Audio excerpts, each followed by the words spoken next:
The long introductory night story ends on a very noble, high-minded note. At the beginning of the next prologue, The Miller's Tale, they say that they give a little back-end announcement to it, gratifying it once again, applauding it, essentially saying that they're neither young nor old, didn't say or couldn't say that it was a noble story. It was a noble story. Not necessarily a good story, but a noble story, an ennobling story, a story that makes everybody better for the experience of hearing it. And it is almost immediately attacked by the Miller. The Miller, who was not supposed to go next. The host had already introduced, I said, turned to the monk and said, well, brother, why don't you offer the next story? The Miller jumps in on that and says, no, not going to be. No. I have something to say. And he demands a hearing. And he's very frank in admitting. He comes out and he says, now, I'm drunk. And you got to admire the frankness on that. But he says that, something about that story, about the knight's story, or maybe the knight himself, got under the Miller's skin. And so he wants to pay it back a little. And it's a term called quiting. He needs to essentially one up the knight.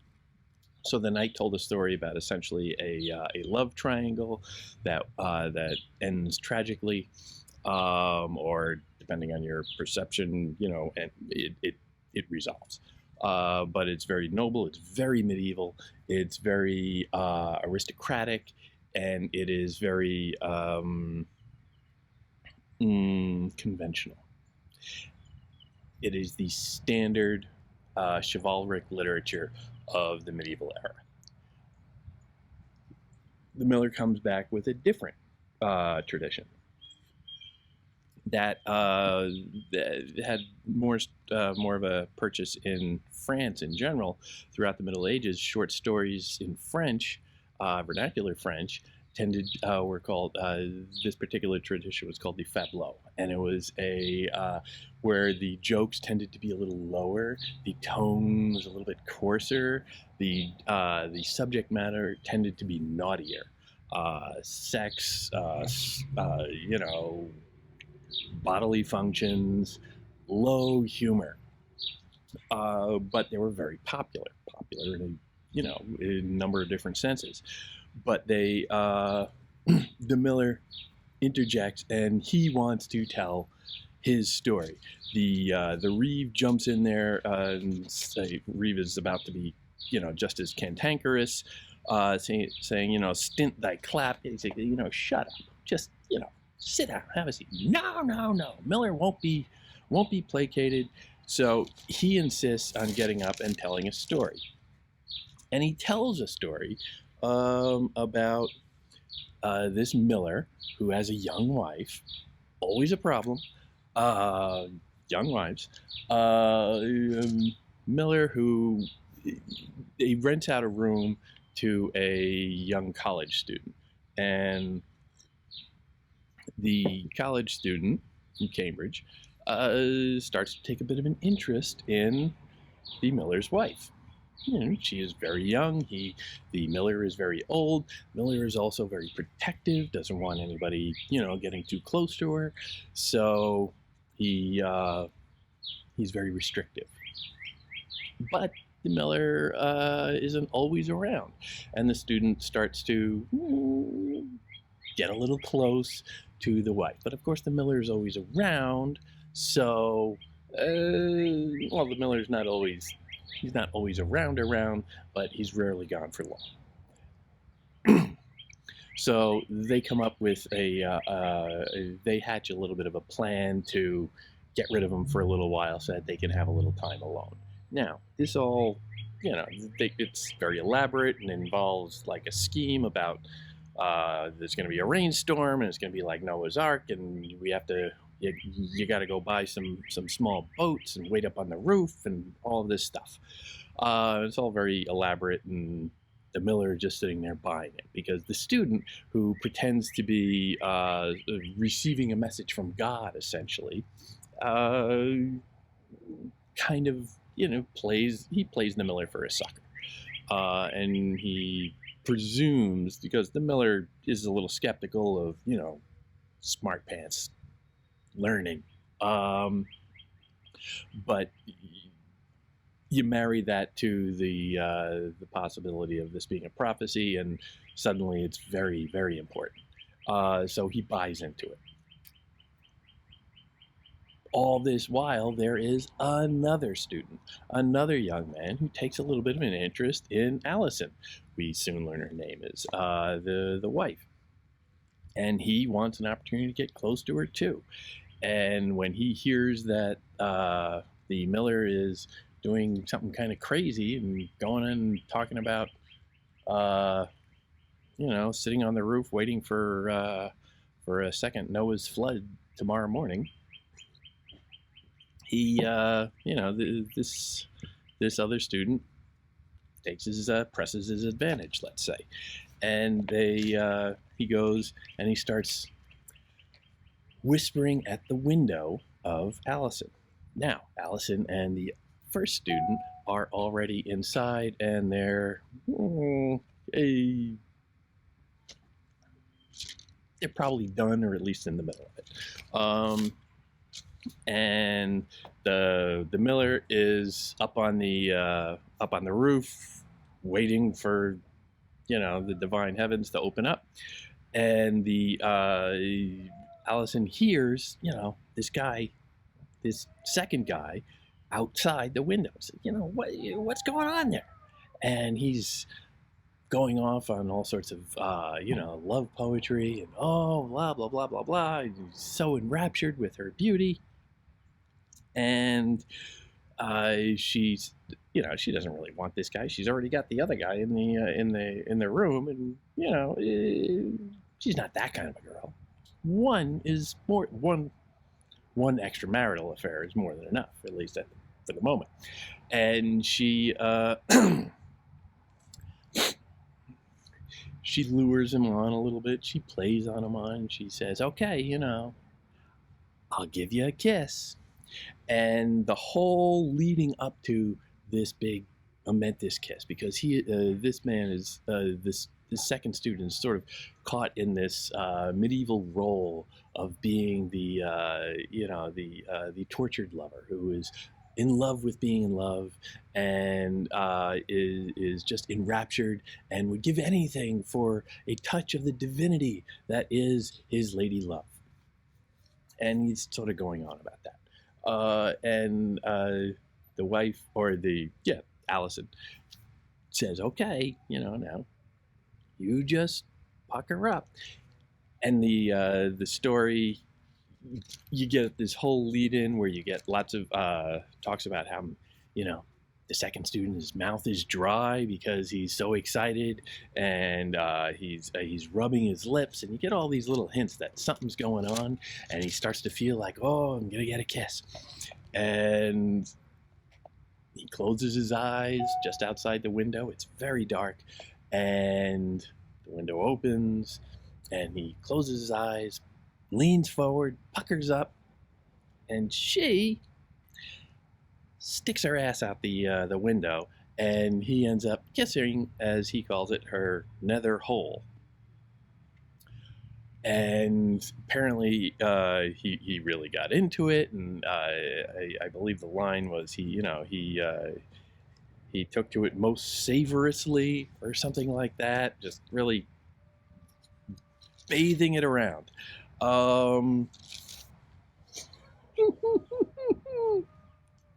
The window shuts. She goes inside, cracks up laughing.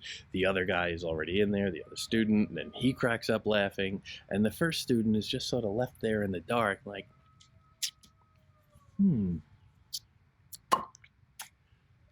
something was wrong there. And he's sitting there thinking. He's not as bright as most Cambridge students are supposed to be. And he's sitting there thinking and going over it and saying, all right, well, something went very wrong there. He doesn't know exactly what, but he can hear the laughter and he can hear them joking about it. And it strikes him now, wait a minute, that girl had a beard. I felt some hair tickling my chin.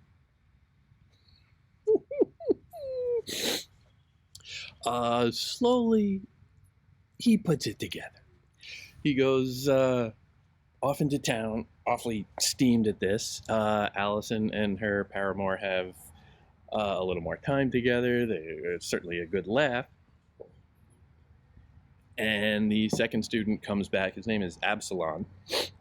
Absalom comes back after seeing a friend of his who has who worked with metal, and brings back a red hot metal poker, a long metal stick that has been roasting in a fire until it is glowing. And he comes back to the window. He says, knock, knock, knock. Hey, how about another one? And this time, Nicholas, the first student, gets in on the act, and he says, all right, I want the same treatment. So the window goes up. Nicholas drops his pants, presuming he was wearing them, and sticks his ass out the window. And Absalom, instead of leaning in and getting a mouthful again, he takes this red hot poker and singes Nicholas's ass. Nicholas screams, starts running around, lots of noise. This wakes up the miller upstairs, who didn't know what was going on to begin with for some reason. I mean, how much noise does it take? I'm not sure. He gets excited. He wakes up, and he starts to run. He ends up falling off the roof and like hurting himself. And people come running, and they realize what is happening, and everybody's laughing at him. He is babbling on about Noah's flood, and nobody takes him seriously. And the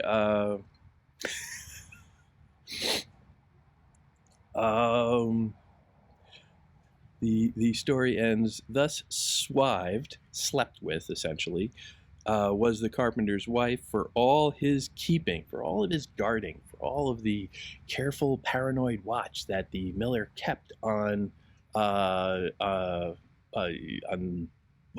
This isn't a miller. This is the carpenter. Sorry, that the carpenter kept on his wife. The miller is telling the story. Confusing. For all the paranoia that the carpenter kept watching his wife, he is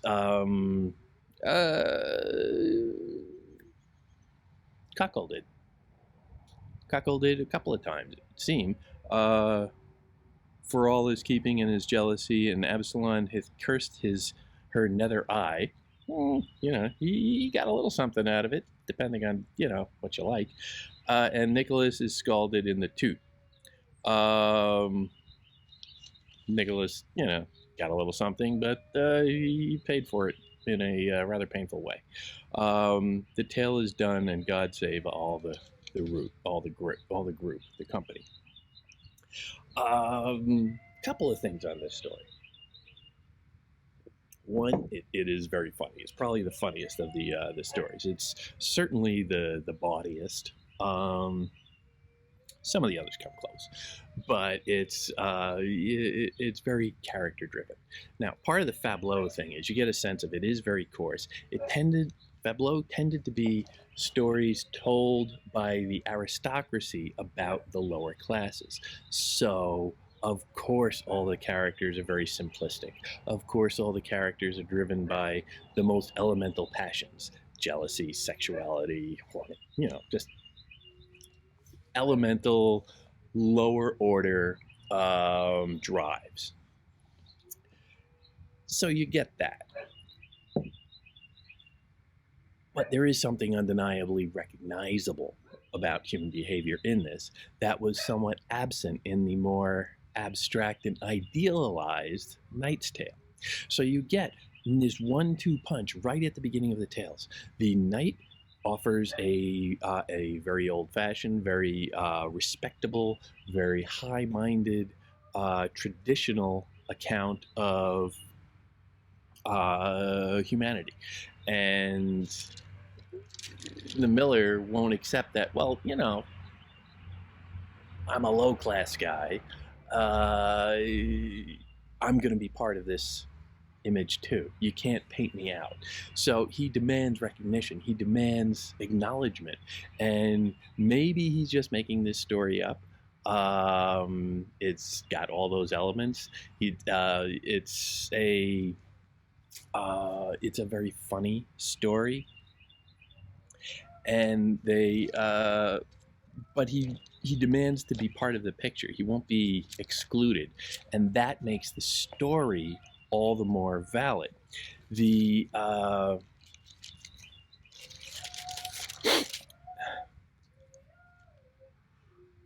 the Miller's Tale hints that the Canterbury Tales will be richer than maybe you first thought.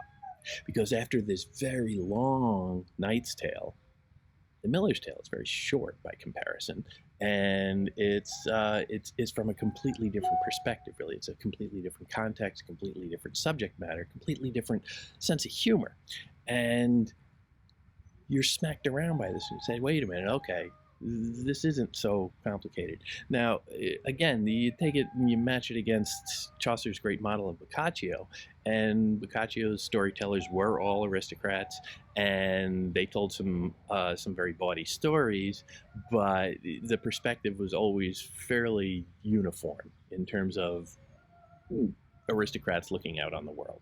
And here you get a little bit more of a sense of, no, there's going to be a more universal approach to this. It's going to be a little bit more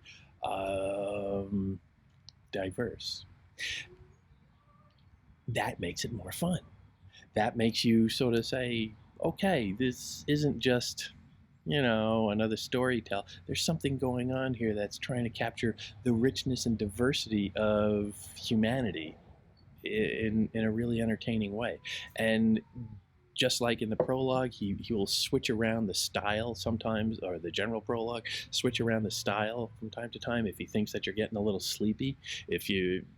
After the long catalog of all the characters, he changes course immediately and gives you short staccato rhythm to shake everybody up. He's not going to let anybody slip into a simple understanding of, oh, okay, now we're just going to hear this kind of story. No, he's going to switch it around constantly to try and make it more rambunctious, more fun, because the times he was living in were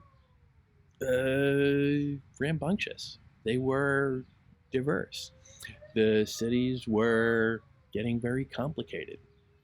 The culture was becoming enriched. The Renaissance was becoming a thing. The medieval era of the knight had passed. Something new was happening, and the Miller's Tale gives a sense of that. It is a different voice, a different. It's a different character to humanity that is demanding recognition on the stage. And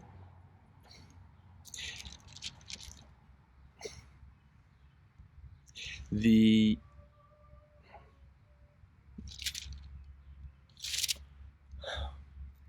fun of it, the fun of the story is in not taking it so seriously, in not taking it so, not taking the Canterbury Tales or not taking literature in general so seriously. We can look into everything. We can treat everything as allegory, as good medievalists, but still we can have some lighthearted fun in there too. And this point is made explicitly right in the last line before the tale begins, when in the end of the Miller's prologue, he says, and also men shall not make an earnest of game. Adviseth you and put me out of blame. Don't blame me if you don't like the story. And men should not make an earnest out of game. Make Men should not take seriously what is just fun. So he's saying that there can be those two elements, and they don't have to be, completely mutually exclusive. If you don't like it, fine. Just a few lines earlier, he says, you don't like it, turn the page.